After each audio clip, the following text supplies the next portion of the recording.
Eslabones para una cadena. Muchas veces la relación entre hechos que nada tienen que ver, al menos en apariencia, surge por un azar. También por azar, un día efectuó el primer paso por el laberinto de un mundo que no está explicado en los libros de historia, pero que existe como latente en la tiniebla de un pasado que se nos quiere mostrar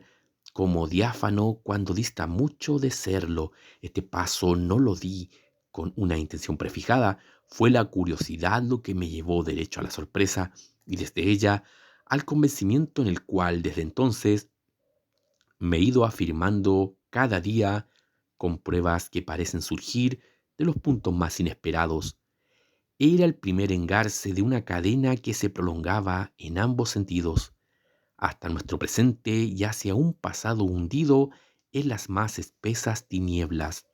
Sucedió, sí, quiero contarlo en este caso tal y como ocurrió, aunque en general siento comprensión por los procesos en primera persona, que en un determinado momento quise saber algo de las andanzas peninsulares de la Orden del Temple. Mi primera sorpresa fue la casi nula bibliografía que existe en nuestro país sobre los templarios, un estudio incompleto y casi inalcanzable del siglo XVIII escrito por Campomanes, un par de libros parcialmente basados en los documentos conservados en los archivos históricos y algunas alusiones escasísimas en los libros de historia más minuciosos.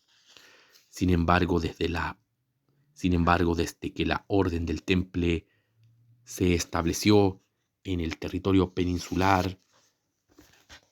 entiéndase por España, muy poco después de su fundación en el año 1118, hasta que el Concilio de Vienne los condenó definitivamente en el 1312, los caballeros templarios fueron de hecho elementos fundamentales de la política y en la vida misma de los reinos hispánicos, y su influencia subsistió hasta mucho después de su aniquilación.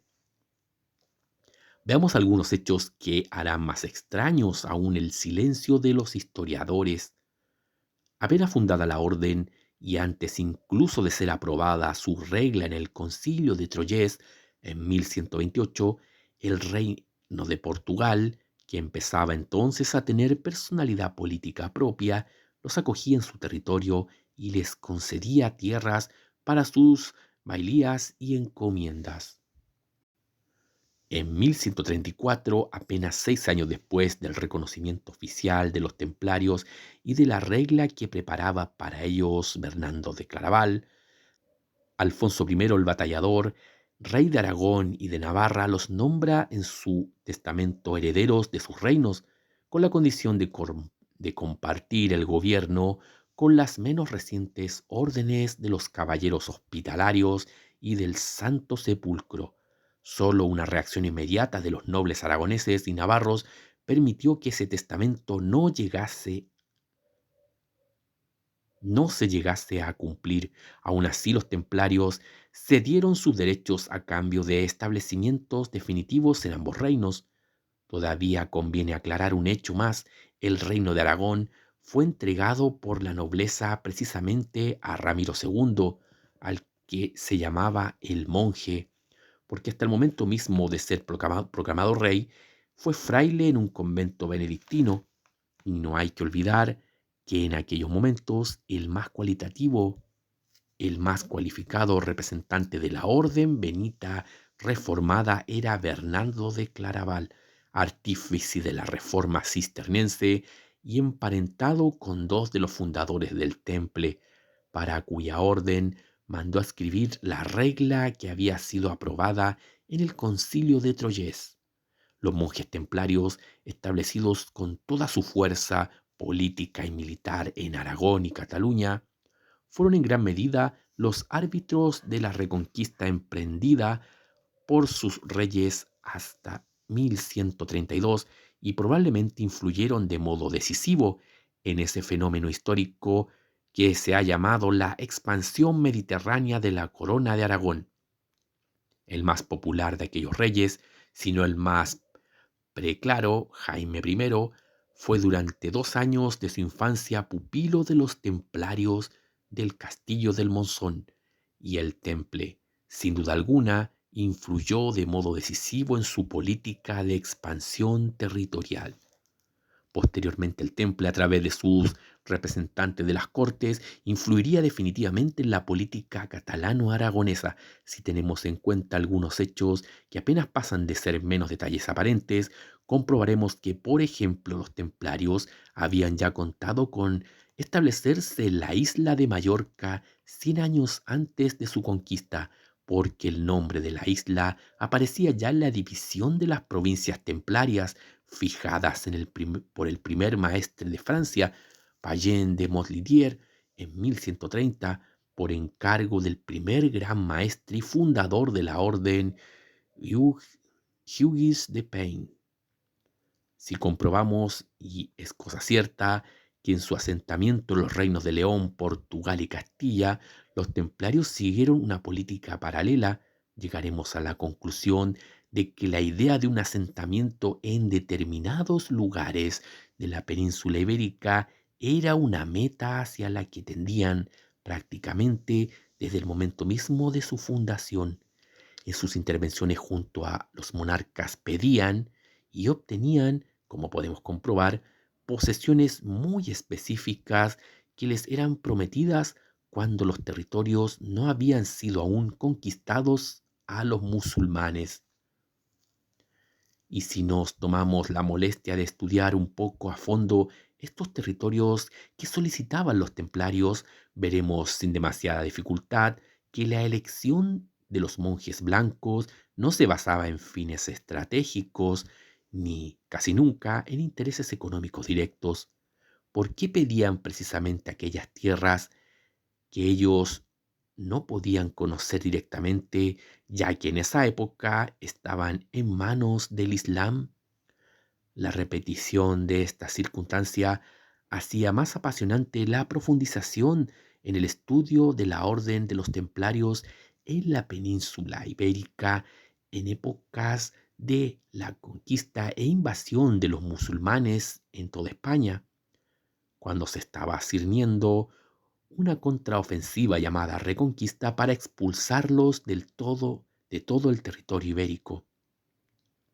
Había entonces, por lo demás, otros datos que despertaban la curiosidad. En primer lugar, el ya mencionado silencio de los historiadores a estos hechos y a la labor general de los templarios, apenas unas referencias, unas alusiones que parecen restar puntos a su verdadera importancia en beneficio de las otras órdenes militares puramente ibéricas, pero nacidas al calor e incluso como reacción nacionalista de la todopoderosa orden multinacional del Temple. Más aún,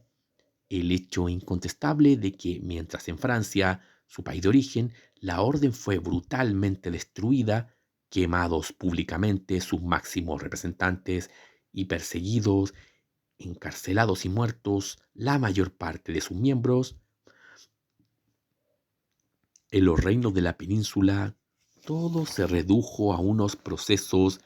casi circunstancialmente en Salamanca y en Tarragona, una discreta disolución de la orden, cumpliendo el mandato de Roma, y la casi inmediata incorporación de sus caballeros a nuevas órdenes creadas prácticamente para ellos, la Orden de Cristo en Portugal, la de Montesa en la Corona de Aragón, o con prerrogativas y cargos a las órdenes ya existentes de Santiago, Alcántara y sobre todo Calatrava.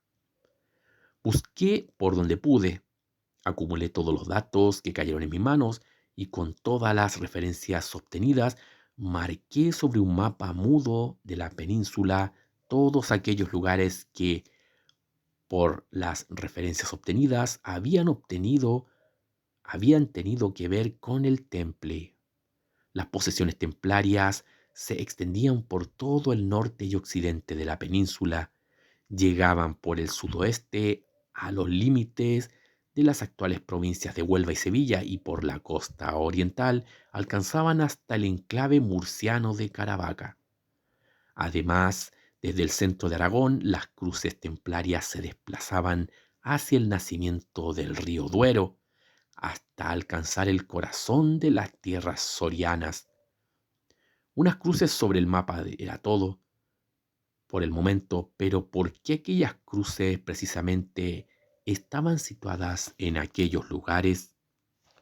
La comparación casi casual con otro mapa me dio la respuesta. Era respuesta que en aquel momento apenas significaba algo más que una constatación poco explicable, pero era imposible considerarla como casual. Los templarios peninsulares se habían extendido precisamente por toda el área de la cultura megalítica prehistórica y por aquellas comarcas donde se encontraba el testimonio más importante y ancestral de la quizá milenaria cultura de el país vasco, del país vasco y de sus ancestros que databan a aquella cultura ancestral llamada vasco campaniforme. Al margen de explicaciones circunstanciales que podemos tomar de los arqueólogos, la cultura megalítica es la manifestación religiosa y cultural más extraña e inexplicable de toda la prehistoria. Se expande por zonas muy determinadas de la Tierra a lo largo de los siglos oscuros, prolongándose en el pasado hacia la Edad de Piedra, hacia la llamada Edad de la Piedra Tallada, si es que se me permite usar aún ese nombre, y proyectándose en plena época del bronce. El significado de los monumentos megalíticos, mejires, dólmenes, cromlech, alineamientos o piedras oscilantes, plataformas y túmulos, navetas o taulas, plantea una multitud de preguntas que no tienen una respuesta racional, sinceramente válida. Se dice, por ejemplo, un ejemplo entre muchos, que se trata de su mayor parte de monumentos funerarios o conmemorativos. El hecho es que debajo de muchos dólmenes se han encontrado enterramientos, pero si tomamos en cuenta que la mayor parte de las veces esos enterramientos corresponden a fechas muy dispares que abarcan ocasionalmente desde el Neolítico hasta la dominación visigoda, cabría pensar, y con una fuerte dosis de razón, que los dólmenes no eran sagrados por servir de enterramientos, sino que, por el contrario, la gente se hacía enterrar en ellos por su carácter de monumento sagrado, el templo. Calemos un poco más hondo, debemos crédito a los arqueólogos que han estudiado a fondo la cultura megalítica con los ojos abiertos y veremos cómo, por ejemplo, Ferdinand Neal constata comparando estructuras craneanas de los restos encontrados en las excavaciones megalíticas que los hombres que levantaron aquellos monumentos o los que hicieron uso de ellos no correspondían a un pueblo determinado y añade, es como si una especie de misioneros, portadores de una idea y de una técnica partidos de un centro desconocido, hubieran recorrido todo el mundo antiguo y su ruta principal la habrían constituido los mares. Estos propagandistas habrían establecido contacto con determinadas tribus y no con otras, lo cual podría explicar las zonas claras en las que no aparecen megalitos. Esto explicaría igualmente el cómo y el porqué de los monumentos megalíticos se superpongan a la civilización neolítica. Se encuentran en las mismas regiones donde aquella civilización neolítica logró florecer. Se tendría también una explicación de todas las leyendas que atribuyen su construcción a seres sobrenaturales. Se sabría igualmente cómo hombres capaces de poner verticalmente bloques de 300 toneladas y de levantar tablas de piedra de 100.000 kilos no nos hayan dejado más rastros de su saber, porque está claro que estos misioneros se limitaron a tratar de convencer y enseñar, diría yo, a los autóctonos a que erigieran dólmenes y menires. Tenemos ocasión inmediata de volver más extensamente sobre este tema de los megalitos, entonces podremos constatar posiblemente las razones por las que el pueblo, aún en nuestros días, les rinde un culto incierto que convierta a estos monumentos misteriosos en piedras de Roldán, por ejemplo, o en casa de hadas, o en las cuevas de los moros. Volveremos sobre las tradiciones que atribuyen su construcción a enanos o a gigantes, a las supersticiones aún vigentes que le atribuyen virtudes curativas o que los convierten en escondrijos de tesoros fabulosos. Tradiciones que han ocasionado la triste consecuencia, repetida hasta la saciedad, de que muchos de estos monumentos habían sido ya profanados por el pueblo cuando los estudiosos llegaron para intentar saber algo de ellos. Pero en este momento vamos a conformarnos con la constatación apuntada hace unas páginas de que los monjes guerreros del temple, aquellos que poseían, al decir de sus detractores, al fabuloso Baphomet o cabeza parlante, aquellos que se habían erigido en custodios únicos del templo del rey Salomón, buscaron en la península ibérica el establecimiento de sus encomiendas en la proximidad de estas zonas abundantes en monumentos megalíticos y en yacimientos prehistóricos, de los cuales aún hoy se encuentran representaciones paleográficas que o no han sido descifradas o se les ha negado simplemente toda posibilidad de representar ideogramas o signos escritos, escrituras que en esas regiones aún despiertan toda clase de desconciertos y de rumores. ¿Y cuándo sucedía todo esto? Precisamente en tiempos, me refiero a los años comprendidos entre el primer cuarto del siglo XII y principios del siglo XIV, en que no solo las ciencias arqueológicas eran una cosa inexistente, por lo que difícilmente se habría podido obtener una referencia documental sobre determinados monumentos o sobre yacimientos específicos de los cuales los templarios hubieran podido registrar el origen prehistórico de aquellas regiones, sino que buena parte de tales enclaves se hallaban en territorios en esa época ocupadas por los musulmanes, cuando los templarios ya los solicitaban para erigir ahí sus capillas, sus palacios y sus haciendas de reuniones, comprometiéndose formalmente a cambio de que les entregaran tales tierras a colaborar completamente en la reconquista y obtención de aquellas tierras que en ese entonces estaban a manos de los musulmanes, una tierra por la que misteriosamente los templarios se afanaban con todas sus fuerzas en obtener para ellos.